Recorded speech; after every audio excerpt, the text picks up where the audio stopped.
Lord, pagaanin mo ang mga dinadala ko ngayon. Panginoon, salamat sa mga biyaya o blessings na ibinigay mo sa akin. Salamat sa mga bagay na ibinigay mo dahil nakita mo na kailangan ko ang mga ito. Salamat sa bagong mga pagkakataon o oportunidad na laging ibinibigay mo sa akin. Lord, lumalapit na naman ako sa iyo dahil meron na naman akong problema na nasa buhay ko ngayon. Pinabibigat nito ang aking mga araw, ang lahat ng aking sitwasyon. Apektado na po ang lahat sa akin ngayon. Lord, pagaanin mo ang mga araw ko. Gawin mo akong productive sa mga araw-araw ko.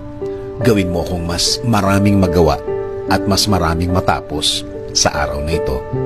Alisin mo ang lahat ng nasa dibdib at isip ko, Lord. Tulad ng dati, alam kong tutulungan mo ako ulit. Alam kong magiging maayos na naman ang lahat. Alam kong magiging magaan na naman ang mga araw na parating. Alam kong naririnig mo ako at alam kong di ako mabibigo sa aking dasal ngayon. Alam kong hinding-hindi mo ako pababayaan.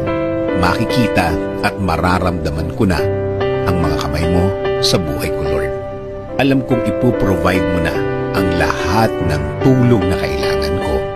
At tulad ng dati, ilalagay mo na naman sa way ko ang lahat ng bagay na pwedeng makatulong sa akin.